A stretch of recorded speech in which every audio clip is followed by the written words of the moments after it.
이제 수식들이 많이 나오니까 정신이 없습니다. 자, 마지막 투자로 마지막 수식입니다. 비율 분석법. 작년에 또 두 문제가 또 출제를 했었죠. 이 비율 분석법도 시험 문제 출제가 또 매년 되는 또 중요한 부분입니다. 할인 현금 흐름 분석법도 작년에 두 문제 나왔지만요, 이 비율 분석법도 작년에 두 문제, 이론 하나, 계산 문제 하나 출제했습니다. 그러니까 여러분 올해 시험도요 중요한데 우선 매년 출제된 용어가 있어요. 여러분 시험에 매년 나온다 하는 건 반드시 암기를 해야 돼요. 자, 여러분 이미 배웠습니다. 지렛대 효과에서 뭐를 배웠었죠? 대부 비율을 배웠어요. 자, 요즘 대부 비율로 우리 뉴스로 안 나오고요. 뉴스 신문에는 뭘로 나오냐 하면요, 담보, 이 부동산을 담보로 금융기관으로부터 얼마나 인정받느냐 그 비율을 얘기해요. 담보 인정 비율. 그리고 요걸 또 우리 출제위원회에 따라서는 대출 비율, 융자 비율, 또 저당 비율, 이렇게 출제를 많이 해요. 융자 비율, 대출 비율, 저당 비율 다 같은 용어다 이렇게 보시면 되는데, 이게 바로 여러분이 론은 대출금이거든요. 론은 대출금이고 to value거든요. 그럼 요 to는 뭐뭇에 대한이거든요. 부동산 가격에 대한 대출금의 비율이다. 그래서 시험 문제 낼 때는요, 꼭 요 용어들이 많다 보니까 괄호 안에 꼭 뭐를 적어줘요? 괄호 안에 약어 LTV를 꼭 괄호 안에 넣어줘요. 시험 문제 출제할 때는. 그래서 이 LTV는 부동산 가격, 이 부동산 가격에 대한 대출금이 차지하는 비율이에요. 그래서 부동산 가격인데, 여러분 부동산 가격이 10억이다. 그럼 부동산 가격이 10억이라면은 만약에 40% 적용한다면 얼마? 지금 우리 대출 40% 적용하면 얼마? 10억에 최대 4억까지 융자가 가능하다는 얘기예요. 그래서 요거는 뭐를 기준으로 한다? 여러분이 이 대부 비율은 부동산 가격이에요. 이 부동산 가격을 기준으로, 이 부동산 가격을 기준으로 대출 규모를 결정해줘요. 그러니까 부동산 가격을 기준으로 뭐를 결정? 대출 얼마 줄 거냐? 대출 규모를 결정해 줍니다. 이 지문도 여러분이 두 번 출제했어요. 부동산 가격을 기준으로 대출 규모를 결정해 주는 기준은 LTV다. 꼭 기억해 두셔야 되겠죠. 그럼 대부 비율이 높으면 어떻게 돼요? 여러분 대부 비율이 높으면, 즉 부동산 가격에 대한 대출금이 많아져요. 대출금이 많아지면은, 예를 들어서 이전보다 지금 아까 10억에 4억인데 대출금이 대부 비율이 높아져요. 40%에서 60% 높아지면 이전보다 4억에서 6억으로 대출이 더 많아지죠. 대출금이 많아지면은 원리금 상환 부담도 이전보다 더 높아져서 채무가 불이행될 가능성도 커지게 돼요. 그래서 시험 지문에 이 지문이 나오거든요. 대부 비율이 높을수록 채무 불이행 시에 대출 원금을 회수하기가 쉽다, 어렵다? 어렵다. 그 지문이 있죠? 많이 나오는 거예요. 자, 대부 비율 관련돼 여러분 10억이에요. 지금 10억이라 예를 들는데 부동산 경기 침체로 부동산 가격이 하락을 했어요. 10억이 폭락을 해서 6억이 될 수도 있죠. 근데 대출금은 얼마 받았다? 7억을 받았는데 부동산 가격이 예를 들어서 6억으로 하락을 하면 6억에 7억이 하면 얼마? 100% 넘어가죠.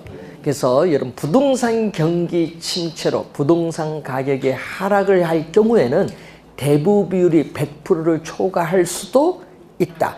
여러분 1990년에 일본은 부동산 가격 폭락으로 해서 대부 비율이 120%를 초과했어요. 그래서 은행에 막대한 부실 채권이죠. 예? 돈이 날아갔어요. 은행들이 그걸 해결하는데 일본은 잃어버린 세월 거의 20년을 보냈어요.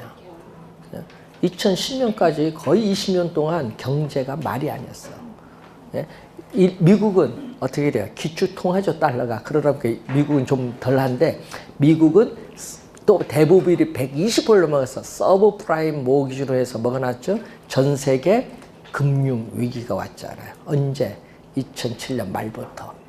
근데 미국은 자기들 마음이거든요. 돈 찍었잖아. 달러를 찍어서 자기 경제를 살린 거지 뭐.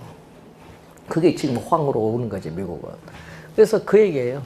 그래서 여러분이 우리나라는 보수적으로 운영해 금융기관에. 그래서 우리나라는요 120%안 가. 보통 우리는 뭐 한 5, 60% 사이에서 움직여요. 우리는 보수적으로 대출해 줍니다. 금융기관.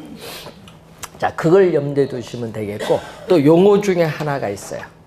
자, 여러분이 또 부채 비율이라는 용어가 있어요. 부채 비율.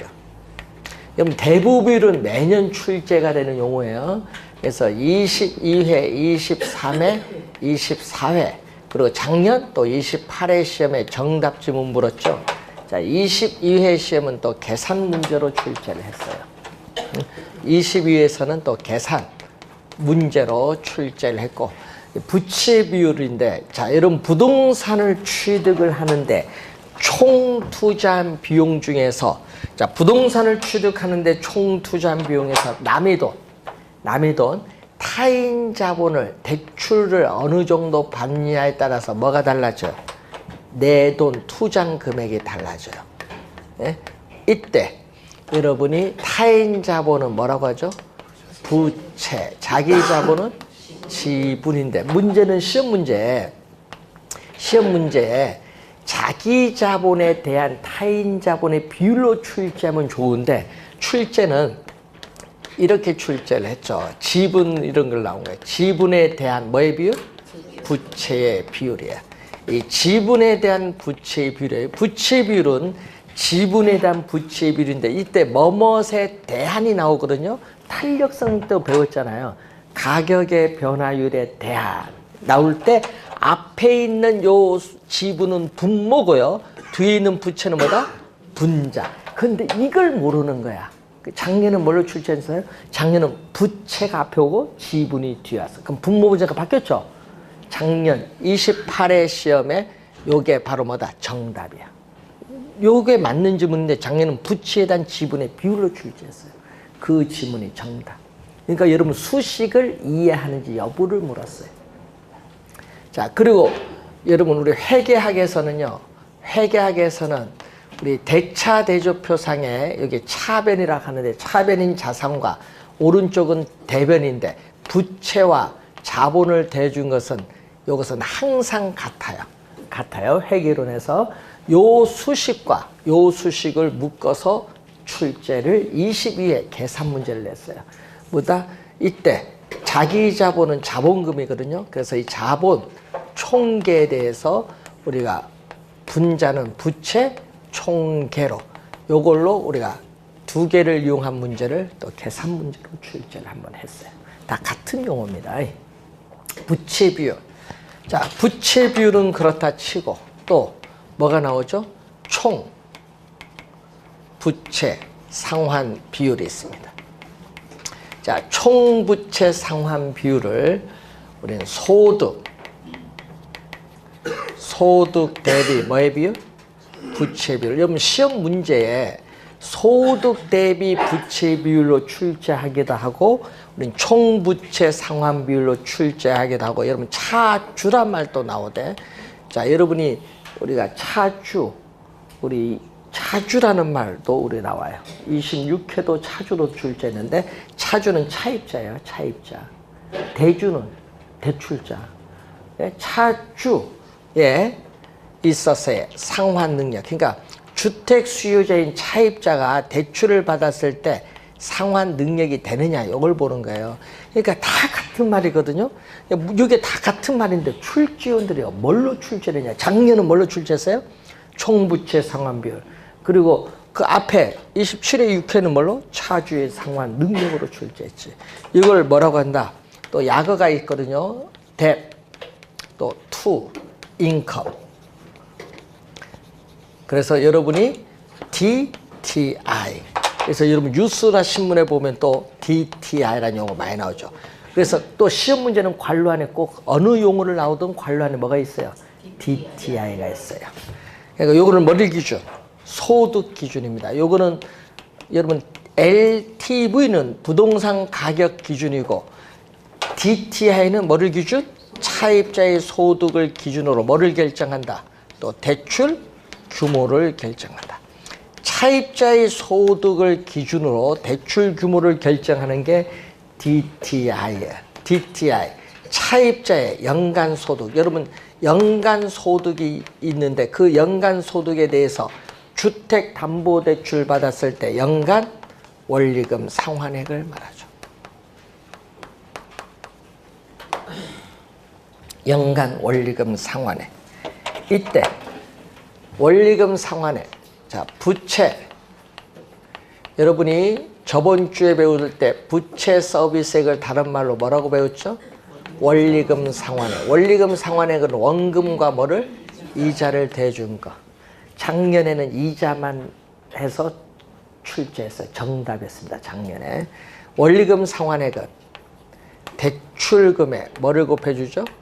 저당 상수를 곱해주죠. 우리 화폐 시간 같이 배울 때 이 수식을 여기 대입시키는 거지. 여기 대입시키면은 대출금 저당 상수가 들어오죠. 그럼 여기 40%면 0.4요. 계산하면 대출금 얼마가 나와요. 그럼 시험 문제는 뭐네요? 네, 시험 문제는 6번 정도 이제 계산 문제 나왔잖아요. 최근 10년 동안 엄청 많이 나오네. LTV 또 뭐죠? DTI.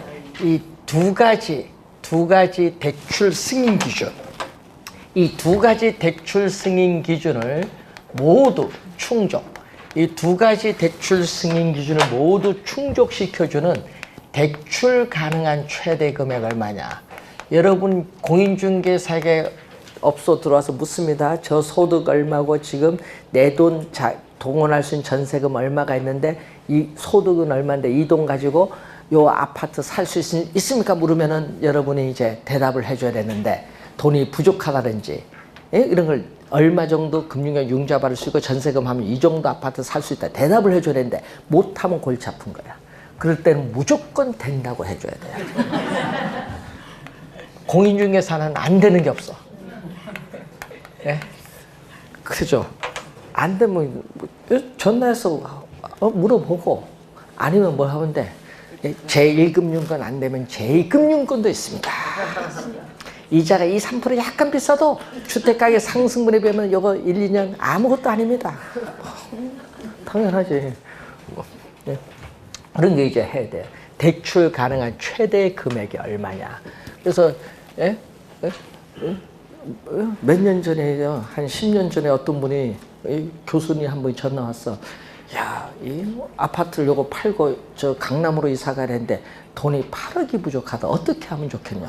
8억? 걱정하지 마세요. 아, 은행에서 안 해준다 하는데? 안 해준 게 어디 있어. 예? 해줄게요. 어느 은행에 했습니까? 거기 다 취소시켜요. 그래서 어디로 가라해서 홍콩 사랑은행에 가라겠지. 예? 거기에 서울지점장 친구니까 가시고. 무조건 해준다. 외국계는 다 해준다. 걱정하지 마시라고. 안 되는 게 없어. 다 돼요. 근데 요즘에 뭐 대출 막 규제를 하니까 이제 이금융권에서 돈 빌려오잖아요. 이것도 못하게 정부가 이제 규제를 하려고 하대요. 그러니까 집 사지 말라는 얘기예요. 그럼 누가 골치예요? 대출 못 받으면은 중상층이는 집 사지 말고 누구만 살아? 현금을 가진 부자들만 사라는 얘기예요. 미쳤지. 그렇게 하면 안 되지. 부자들을 못 사게 만들고 누구를 사게 해야 돼? 서민들 사게 만들어줘야지. 잘못됐지. 그래서 금융기관에서 이게 중요한 거예요. 대출 받을 수 있는 금액 최대 얼마냐. 그래서 이것을 우리는 매년 출제를 해요. 출제를 하는데 요거는 무슨 부동산? LTV와 DTI는 주거용 부동산에 적용해요. 주거용 부동산. 아파트 여러분 뭐 이런 주거용 부동산에 적용하는 게 요 두 가지 기준. 그리고 1월 30일부터 나온 게 있죠. 뭐가 해서 신 DTI. 그것도 골치 아파. 그 다주택자 대출 못 받도록 기존에 대출 받은 금액까지 다 뭐해? 포함시켜버려. 기존에 대출 받은 금액까지 다 포함시켜서 계산해야 되거든. 그러니까 대출 받기가 더 어려워지지 뭐. 자, 하여튼 우선 요거 용어 꼭 기억을 해야 됩니다. 우선 요 세 개 중요하죠. 또 하나 중요한 게 있어요. 또 매년 출제된 용어가 있어요. 또 매년 출제되는 용어. 작년에 아예 요걸 한 문제로 출제했어요. 부채 감당률, 부채 감당률. 우리가 또 뎁트, 우리가 커버리지, 서비스 레이쇼, 약으로 DCR이라고 하는데, 자, 이 부채 감당률은 순영업소득이 있어요. 그럼 부채를 감당할 수 있느냐 얘기예요. 부채. 부동산 투자로부터 미래에 예상되는 순영업소득, 순수익은 돈 들어오는 거죠. 나가는 게 있어. 대출금에 대한 뭐죠? 부채 서비스액. 부채 서비스액은 아까 여기도 설명했네요.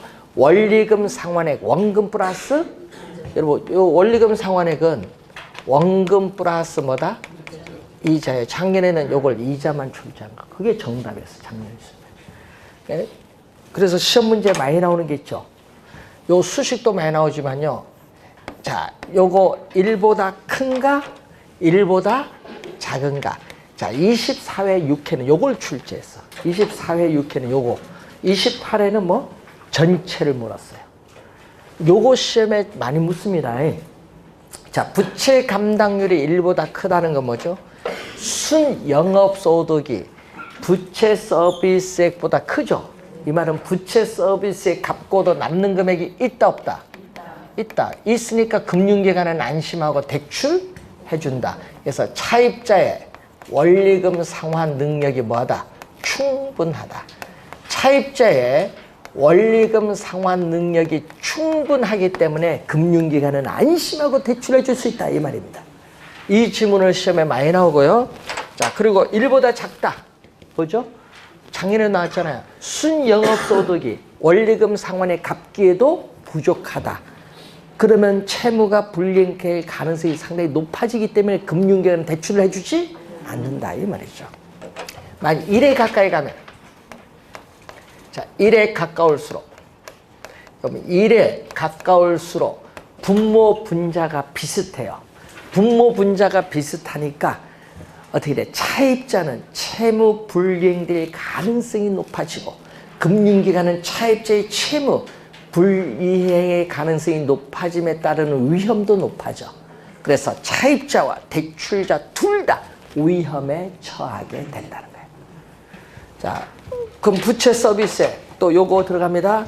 요거 여기 들어가면 또 뭐가 나와요? 부채 감당률이 예를 들어서 부채 감당률이 2다. 그럼 요거 들어가면 또 뭐가 나와요? 계산되죠. 대출금 나오겠죠. 요 수식이 들어가면은 그래서 또 시험 문제에 LTV 요것도 두 번 출제했어요. 우리가 17회, 우리가 7회 시험에 두 번 출제했어요. LTV와 또 부채 감당률 또 요 두 수식을 또 모두 충족한다. 이 두 수식을 또 모두 충족시켜주는 또 대출 가능한 최대 금액 얼마냐. 대출 가능한 최대 금액. 요걸 구하는 문제가 또 있죠. 요것도 두 번 출제. 요거는 한 6번 출제. 하여튼 대출 가능한 최대 금액을 구하는데 요것은 상가에 있어서 뭐에 적용한다? 상업용 부동산에 적용한다.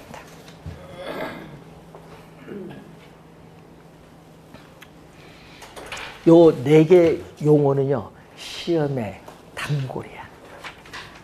꼭 기억해야 됩니다. 원래 29회까지 요 4가지는 꼭 기억해야 돼요.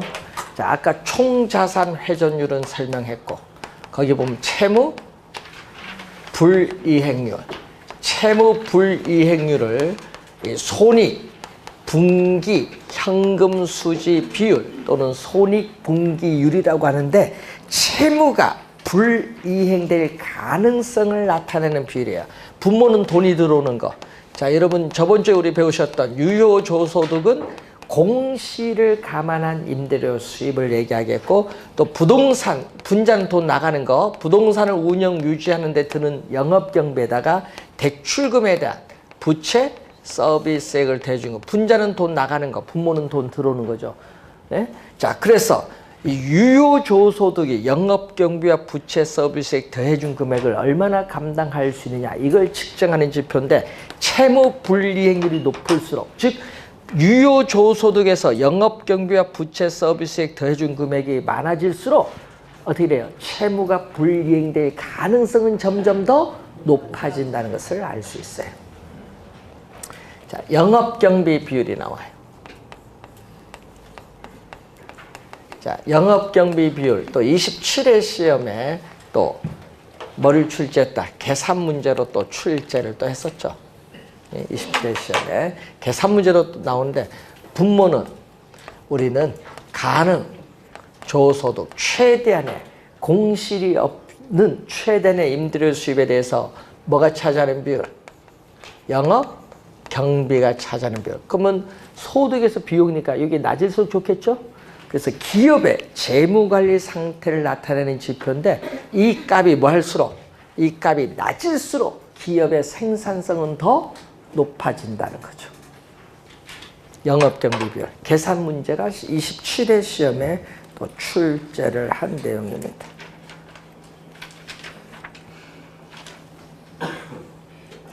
자, 그래서 하여튼 시험 문제는 뭐가 중요하다는 것이죠? 앞에 네 가지가 중요하다. 자, 이렇게 해서 작년 9문제 출제를 했고 평균 7문제 출제되는 투자론을 마치는데 이 투자론에서 여러분이 개론에서 가장 최근에 어려워하는 부분, 단원이에요. 이 투자 이론에서 작년에 뭐 9문제, 평균 7, 8문제 나오잖아요. 여기서 4개 정도 맞추면요, 개론 80점 갑니다. 네? 여러분 거의 공부하다 보면 투자론을 포기해버려요. 투자론 포기하니까 금융까지 포기해요. 그러다가 또 평가 또 어려운 용어 나오거든요. 평가는 대학교 4학년 대학원에서 배우는 거다 보니까 학생들도 어려운데 여러분 당연히 어렵지. 또 포기해버려요. 수식도 많이 나오니까. 그러니까 100점에 45점을 포기해버리니까 점수 날 게 있어요? 55점인데 거기 다 맞는다 보장이 있어요? 그래서 여러분이 공부 요 뒤에 단원 투자 금융에서 12문제 출제되잖아요. 그리고 평가 18문제입니다. 투자 금융 평가 18문제 중에서 반 이상 맞으면, 반 정도 맞으면 개론 고득점을 가요. 그럼 반 맞으려면 어떻게 돼? 공부하다가 어려운 건 포기해버리고 쉬운 거라도 맞아야지. 여러분, 그래서 여러분 작년에 출제원들이 여러분들이 분석을 한 거예요. 뭐를 분석했겠어? 아, 학생들은 학원에서 어려운 거 다 포기하니까 그러면 그 부분은 쉽게 내고 다른 계산은 어렵게 내자 해서 그렇게 내니까 여러분 난리 난 거예요. 작년 투자론 계산 문제 3문제밖에 그 3문제 다 쉬웠어요. 한 문제만 다 쉽게 내고요. 작년 계산 문제 다 쉽게 내고 뭐만 어렵게 냈어? 수식으로 막 출제해버리니까 학생 또 수식 다 포기했잖아. 그거 틀려버리니까 쉬운 문제들을. 그래서 작년 개론 고득점을 많이 못 맞은 거예요. 그래서 여러분이 출제원이 마음이에요. 계산 문제 출제할 수 있고 아까 말로 출제할 수도 있고. 자, 작년 시험에는 여기서 계산 문제 하나, 여기서 이론으로 한 문제, 2문제 출제했습니다. 자, 금융으로 갑니다. 235페이지.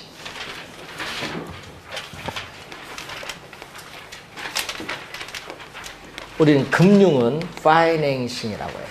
그래서 여러분 파이낸싱을 금융이라고 하는데, 그래서 금융은 자금을 융통하는 과정. 그러면 요거 줄여서요 뭐라고 한다? 금융이에요. 자금의 융통, 즉 자본을 조달하는 행위예요. 자금의 융통, 자본을 조달하는 행위를 뭐라고 한다? 금융, 파이낸싱이에요. 원어로는. 자, 그러면은 이 금융에 있어서 우리 김지영 교수는 자신의 저서에서 부동산 금융의 개념을 2가지로 설명하는데 그 내용이 235페이지에 나와 있어요. 자, 부동산 금융이란 부동산을 운용 대상으로 해서 이 자본을 조달하는 일련의 과정을 뭐라고 한다? 부동산 금융. 그 개념이 19회 시험과 25회 2번 출제된 지문이야. 그 지문이 그럼 3번에 있잖아요. 부동산을 운용 대상으로 하여 자본을 조달하는 일련의 과정. 이 지문을 19회, 25회 2번 출제했어요. 그리고 거기 1번 지문 보세요. 부동산을 개발 또는 취득하려는 목적 하에 화폐와 신용을 이전하기 위해서 사용되는 제도, 시장, 그리고 수단과 관계된 영역을 부동산 금융이다. 이것은 19회 시험에 출제. 19회 시험 2번, 1번과 2번 요 두 지문을 다 출제했다는 얘기죠. 자, 1번은 19회 시험에 출제된 지문. 자, 그 1번 지문 바로에 특수라는 말이 있는데, 자, 여러분이 공공부문에서 자금을 조달하는 대표적인 것은 어디서 조달하냐 하면요. 주택도시기금법에 따른 주택도시기금에서 조달해요. 예? 주택도시기금이 뭐죠? 국민주택기금에. 여러분 옛날 강의할 때 그 얘기했냐? 우리 부영 옛날에 어떻게 돼요? 김대중 정부 시에 우리 국민주택기금 90%를 지원받아서 임대주택 지어서 회사가 갑자기 컸잖아요. 90% 지원해 주는 경우가 없거든요. 그러니까 뭐가 문제가 있었지. 어떤 국민주택기금 다른 건설업체는 안 주고 90%를 부영이 독점을 한 거예요. 그래서 큰 기업인데 문제는 그때 당시 임대주택을 지을 때는 임대주택 살다가 5년 후 분양이잖아요. 그럼 분양할 때는 뭐 한다? 가격이 오르니까 분양을 안 해. 차일피 미루면서 한 7, 8년 뒤에 분양을 하는 거야. 그럼 분양할 때는 그때 시세대로 받아서 넘길 거 아니에요. 그래서 돈 버는 거예요. 뭐냐? 자기들은 뭐다? 땅 매입을 한데 땅을 매입을 했잖아요. 네? 매입하는데 국민주택기금 돈 갖고 땅을 사고 그 건설 자금은 국민은행에서 돈 빌려서 건설하고 보증금 받아서 챙기고 임대료 받아 챙기고 그거 누가 못해? 국가 돈 갖고 사업을 했지. 네? 그래서 말이 많아서 주택건설촉진법을 폐지한 거예요. 네? 주택법으로 바뀐 거지. 네? 그래서 하여튼 이 주택도시기금이 그때 상당히 문제가 많았어요. 국민주택기금. 예, 예, 그래서 공공부문의 대표적인 자금 조달. 작년에 출제했거든요. 주택도시기금은 이 도시계정이 있어요. 도시계정과 주택계정 두 가지 계정을 가지고 있는데 이때 도시계정은 여러분이 우리 뭐를 배우냐면 도시재생사업이라고 들어보셨죠? 예? 도시재생사업을 할 때 주택도시기금을 통해서 도시계정에서 자금이 지원되는 거고 작년에 여기서 출제된 거예요. 주택계정을 통해서 자금 지원해 줄 때 이런 주택구입자금, 개량자금, 임차자금을 빌리죠. 근데 우리는 국민주택 규모 이하에 대해서만 대출해 주지 국민주택 규모 초과하는 건 융자가 안 되죠. 작년 그게 정답이었어요. 국민주택 규모 초과가 정답. 그건 상식이에요, 상식. 대출 은행 가서 한번 상담 받아본 사람은 그 답 찾아. 은행 가서 상담 안 받아봤으니까 모르지. 또 주택법에 국민주택 규모 개념이 나왔는데 그거 몰라서 또 틀린 사람이 있어. 그래서 여러분이 작년에 출제됐죠. 그럼 출제됐으니까 앞으로 10년간 출제될 일은 없다. 작년에 출제됐는데 뭐. 민간 부문에서 자금을 조달하는 대표적인 게 여러분 뭐죠? 제1금융권, 뭐 은행이라든지 보험회사라든지 또 뭐죠? 뭐 요즘 제2금융권이 뭐 저축은행이라든지 주택할부금융 많죠? 제1, 2금융권을 통해서 자금을 조달하잖아요. 그래서 이렇게 공공부문과 민간부문에서 자금을 우리는 일정한 자금을 이렇게 확보를 해야 돼요. 일정한 자금을 확보를 해서 토지 소유자에게 토지를 개발하는 자금을 융통해 주는 것을 토지금융이란 말이 있어요. 토지금융. 자, 그리고 주택 수요자에게 주택을 구입을 하는 자금 또는 개량 자금을 지원해 주는 실수요자에 대한 금융이죠. 실수요자에 대한 이 금융을 우리는 전문 용어로 주택소비금융이라고 해요. 주택소비금융. 주택소비금융은 우리는 수요자에게 자금을 융통해 주는 거잖아요. 그래서 이것을 우리는 수요자금융이라고 해요. 수요자금융 대표적인 게 뭐죠? 한국주택금융공사를 약어로 HF인데 한국주택금융공사의 보금자리론이죠. 보금자리론. 이것을 우리는 모기지론이거든요. 모기지론을 번역하면은 저당 대부 또는 저당 대출인데 이걸 저당 대부 저당 대출을 우리는 한국주택금융공사에서는 보금자리론이라고 부르고 있어요. 대표적인 수요자 금융입니다. 그리고 또 일정한 자금을 또 누구에게? 주택 공급자에게 주택 건설 자금을 또 융자해 줄 수 있어요. 이것을 뭐라고 한다? 주택 무슨 금융? 개발 금융이다. 주택 개발 금융. 주택 개발 금융은 무슨 금융이죠? 공급자. 공급자가 자금을 융통하는 수단이다. 대표적으로 주택개발금융 이제 여러분 배운 PF라고 약어를 쓰죠. 프로젝트 파이낸시라든지 뭐 건축, 뭐 대부 등이 대표적인 주택개발금융이야.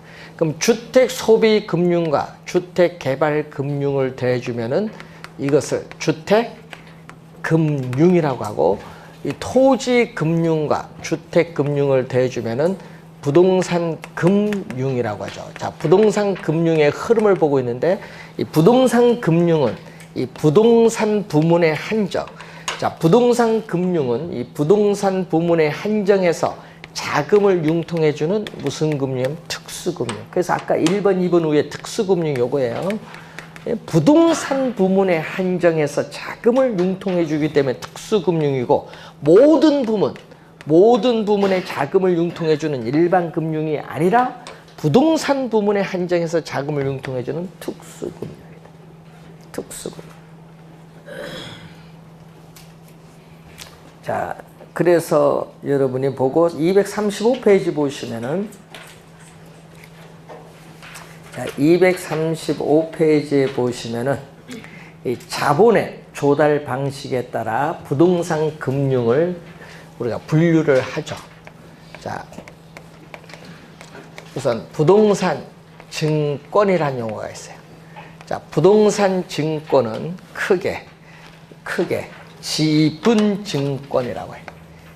크게 지분 증권. 그리고 무슨 증권? 부채 증권. 자, 부동산 증권은 크게 지분 증권과 부채 증권으로 나누어 볼 수 있어요. 자, 지분 증권은 지분 금융. 자, 지분 증권은 지분 금융을 조달하기 위해서, 자, 지분 금융을 조달하기 위해서 발행하는 증권을 지분 증권이라고 하고, 부채 증권은 부채 금융, 이 부채 금융을 조달하기 위해서 발행하는 증권입니다. 자, 이때 지분을 뭐라고 하죠? 우리 앞에서 지분. 저기 지분은 자기 자본, 부채는 타인 자본이잖아요. 그래서 자기 자본, 타인 자본의 지분 금융, 부채 금융을 보면은, 자, 지분 금융은 자기 자본을 조달하는 거예요. 지분 금융은, 지분은 자기 자본이니까 지분 금융은 이 자기 자본을 우리가 조달하기 위한 금융이에요. 그럼 자기 자본을 조달하기 위해서는 주식회사가 주식을 발행해서 자기 자본을 조달한다든지, 지분 투자자가 대상 부동산에 대해서 가지는 권한, 이 지분권을 매각함으로써 자기 자본을 조달하든지 해야 돼요. 그런데 부채 금융은 뭐를 조달하는가요? 이거는 타인 자본을 조달하는 거지. 자, 타인 자본을 조달한다. 타인 자본을 조달하기 위한 금융으로서, 타인 자본을 조달할 때는 기업이 자기 회사의 사채를 뭐 한다? 발행함으로써 타인 자본을 조달한다든지, 금융기관에 부동산을 담보로 저당권을 설정해서 우리가 융자를 받든지, 저당권을 설정하는 게 우리 이러한 내용이 이제 되겠죠. 그래서 여러분 교재 235페이지에서 236페이지에 나오는 그 내용이 이제 나오는데, 자, 우선은 시험 문제는요, 요걸 출제하잖아요. 이 지분 금융 방식에는 어떤 게 있고, 부채 금융 방식에는 어떤 게 있느냐. 자, 지분 금융 방식에 우선 여러분 또 배우시게 될 용어 중에 뉴스 신문에 많이 나오는 여러분 리츠라고 해요. 리츠인데, 리얼 에스테이트는 부동산이고요. I는 인베스트먼트 투자.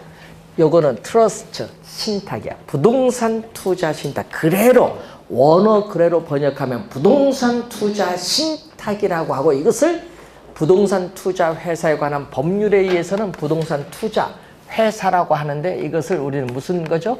주식회사잖아요. 그러니까 주식회사니까 발기인을 모집을 해서 주식을 발행해서 자기 자본을 조달합니다. 자, 그리고 26회 시험, 여러분 26회 시험에 출제되었던 부동산 신디케이트, 요거는 26회 시험에 출제된 용어. 그리고 조인트 벤처, 요 다 뒤에서 배울 건데, 조인트 벤처는 또 21회 시험에 출제된 용어죠. 자, 그리고 부동산, 여러분 자본시장과 금융투자업에 관한 법률에 의해서 설립된 부동산 집합투자기구, 용어 어려워요. 부동산 집합투자기구는 여러분 잘 안 들어본 용어고요. 이 말을 많이 들었어요. 여러분, 부동산 펀드를 많이 들었지. 부동산 집합투자기구를 일명 우리 부동산 펀드. 여러분 펀드 가입은 해봤죠? 부동산 말고. 뭐 미래에셋증권 뭐 펀드 있잖아요. 우리나라 최초의 펀드가 바이코리아예요. 옛날 현대증권 이치에 제만 바이코리아. 펀드, 펀드. 자, 이것은 지분금융 방식이에요.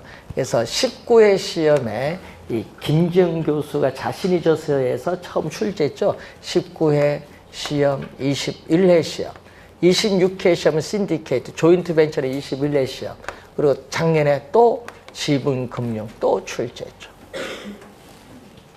자, 부채금융 방식은 또 22회 시험에 출제했어요. 부채금융 방식은 우선 저당, 금융기관에 부동산을 담보로 제공하고 저당권을 설정해서 자금을 융통받는 저당금융을 또는 뭐라고 하죠? 담보금융. 자, 토지 소유자가 토지를 신탁해서 받은 이 수익증권을 금융기관에 담보로 제공해서 자금을 융통하는 뭐죠? 신탁금융. 뭐에 의한? 담보 신탁에 의해서 자금을 융통하는 것. 이건 18회 시험에 출제를 했고. 자, 그리고 또 주택법에 의해서 주택으로 상환받는 어떻게 돼요? 사채를 발행할 수 있죠. 주택 상환 사채를 발행할 수 있는데, 요거 무슨 부채금융. 자, 프로젝트 파이낸싱에서 프로젝트 시행회사가 회사채를 발행해서 개발 사업에 필요한 자금을 조달하죠. 이것은 부채금융 방식입니다. 지분 부채금융 방식 시험에 잘 내죠. 그런데 여기다가 여러분이 또 메자닌 금융이라는 게 있어요. 메자닌 금융은 24회 시험에 출제인데, 메자닌 금융은 지금 자기 자본 지분과 타인 자본 뭐죠? 부채. 요게 중간, 지분과 부채의 중간 영역을 가진 거. 지분과 부채 중간 영역을 가진 게 요거거든요. 그래서 이런 게 있거든요. 여러분이 메자닌이라는 단어는요, 이탈리아어입니다. 이탈리아. 메자닌. 자, 오페라 여러분 가면요, 1층, 2층이 있어요. 오페라 여러분 보러 가면요, 1층, 2층이 있는데 그 중간에 라운지가 있어요. 1층 중간 라운지를 메자닌이라고 해요. 중간 라운지를 메자닌. 그래서 중간, 요거 중간이라는 의미에서 메자닌이라는 용어가 붙은 거예요. 메자닌 금융. 그래서 여러분이 24회 정답이 요거거든요. 보기 5개 중에서 메자닌 금융 찾아라. 뭐 여러분 일정 조건, 일정 기간 하에서 신주로 인수받을 권리가 부여된 사채가 있어요. 이걸 우리는 신주 인수권부 사채. 이것을 우리는 24회 시험의 정답 지문이에요. 그리고 삼성그룹이 상속받을 때 사용했던 용어가 있죠. 예? 용어. 여러분이 삼성전자가 뭐 했어요? 예? 회사채를 대규모로 발행해서 실권되겠죠. 그러면 그것을 어떻게 돼요? 대주주들이 사요. 사서 일정 기간 조건하에서 그 사채를 뭘로 바꾼다? 주식으로 전환해서 지분을 높여서 상속을 받잖아요. 그게 전환사채야. 전환사채. 대표적이에요. 자, 우리 주식시장에 주식 보면 보통주 있고 우선주가 있어요. 이때 배당의 우선순위가 빠른 주식이 뭐죠? 우선주. 또 우린 다른 모든 대출에 비해서 어떻게 돼? 순위가 뒤로 밀리는 게 있거든요. 예? 뒤에 순위가 놓이는 조건. 후순위 대출. 이런 것은 전부 메자닌 금융에 속해요. 자, 메자닌 금융이라는 용어 하나 기억을 좀 해두시고, 자, 237페이지 보시면은 제도권 금융이 나오죠. 위에 보면 제도권 금융은 공식적 금융이라고 하는데 뭐를 통해서? 여러분, 제도권 금융은요, 공식적 금융이에요. 금융기관인 은행이나 보험회사 이런 금융기관을 통해서 자금을 융통을 받으면은 제도권 금융인데 뭐가 나오죠? 거기에 비제도권. 비제도권은 반대로 생각하면 죠. 금융기관을 통한다, 안 통한다. 이건 금융기관을 통해서 자금을 융통받는 거고, 비제도권 금융은 금융기관을 통하지 않는 거예요. 여기는 두 가지가 있거든요. 수요자, 공급자가 있어요. 네. 수요자, 공급자. 자, 여러분 수요자가 비제도권이니까 수요자가 금융기관을 통하지 않고 자금을 융통받는 대표적인 수단, 우리나라에만 있는 전세제도예요. 전세금 안고 주택을 매입을 할 때 전세금이 금융기관의 융자를 받은 것과 똑같은 효과를 주는 거예요. 그럼 공급자는 주택 선분양 제도예요. 자, 여러분 서강대 김경환 교수가 논문을 발표할 때 이걸 처음 사용했거든요. 그래서 공급자가 금융기관을 통하지 않고 자금을 융통하는 게 선분양입니다. 자, 여러분 아파트 선분양 받으면 여러분 계약서를 쓸 때 그 계약서를 건설업체는 금융기관에 여러분 명의로 제출해서 한꺼번에 건설자금 대출 받아요. 금융기관을 건설업체가 여러분 명의로 받는 거예요. 건설업체가 공급자인 건설업체가 선분양을 통해서 금융기관을 통하지 않고 자금을 조달하는 거예요. 누구의 명의로? 여러분 명의로 대출받았어. 그러면 금융기관 부도나면 어떻게 돼요? 여러분 건설업체 부도나면, 예? 건설업체가 부도나면은 여러분 명의로 대출받았으니까 그 돈은 여러분이 다 갚아야 돼. 그러니까 옛날 문제 있었죠. 그래서 그것 때문에 생긴 회사가 IMF 이후에 생긴 대한주택보증이야. 대한주택보증 들어보셨어요? 이것이 요즘 뭘로 바뀌었어요? 주택도시보증공사로 바뀐 거예요. 그게 요즘 우리 뉴스 나오면 HUG야. 네? 네? 주택, 어번, 도시, 개런티, 보증공사, HUG. 대한주택보증이 주택도시보증공사로 바뀐 거예요. 선분양한 아파트의 입주자를 보호해주기 위해서 도입된 거예요. 기관이. 이번에 또 주택법 바뀌게 공공택지 후분양하겠다고 주택법이 바뀌게 돼요. 국토교통부에서 입법 예고했어요. 하여튼 자주 바뀌는 것 같아요. 그래서 주택도시보증공사. 자, 우선 확인해 보시고 여러분 교재 237페이지 주택금융에 나와죠. 요거죠. 주택금융인데 여러분 우리나라는 거의 대부분 뭐죠? 부동산 금융의 거의 대부분 뭐를 차지하고 있다? 주택금융이 차지하고, 이 주택금융의 기능 19회 시험과 25회 시험에 나왔죠. 주택금융의 기능을 보면은 주택 수요자에게 자금을 융통을 해줌으로써 주택을 구입을 할 수 있는 구매력을 높여요. 높이면은 주택 수요가 증가합니다. 그럼 주택 수요가 증가하면서 주택 거래를 활성화시켜주는 기능이죠. 그래서 여러분 우리 박근혜 정부일 때 대부비를 높이고 DTR 높이니까 구매력이 높아지니까 거래가 활성화됐죠. 그 얘기예요. 두 번째는 주택 공급자에게 자금을 또 융통해 줌으로써 주택 건설 업체의 주택에 대한 생산 공급을 확대해주는 기능을 가져요. 또 주택에 대한 수요 공급 조절을 통해서 주택 시장의 경기를 조절하는 기능. 또 여러분 만능통장이라고 하죠. 주택 청약 종합 저축을 유도를 함으로써 미성년자도 가입이 가능합니다. 유도함으로써 뭐를 해요? 유도함으로써 주택 자금을 조성하는 기능도 가지고 있고 전세 살고 있는 분들에게 주택 자금을 융통해 줌으로써 주택을 사도록 만들어요. 그래서 자가주택 소유의 기회를 확대해 주는 기능도 가지고 있고 또 무주택 저소득 서민에게 또 주택 자금을 융통해 줌으로써 주거 안정의 기능을 가진다 이 말이에요. 자, 이런 주택 금융의 기능에 여러 가지 기능이 있다. 한번 보시고 여러분 시험 문제예요. 가끔 이 소비 금융을 출제할 때는 박스로 출제해요. 이렇게 박스로 해서 기역, 니은, 디귿, 니을, 미음 5개 정도 해서 주택 금융에 대한 설명 중 옳은 것. 그럼 여기에 주택 소비 금융, 주택 개발 금융 몇 가지 용어들이 나오겠죠.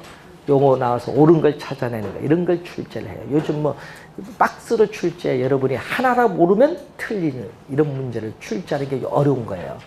시험 문제 박스 많이 나오면 어려운 겁니다. 그래서 최근에는 박스를 많이 출제하는 경향입니다. 자, 우선 여기까지 우선 배웠고요. 그리고 여러분 다음 잠시 쉬고 저당 대출 들어가겠습니다.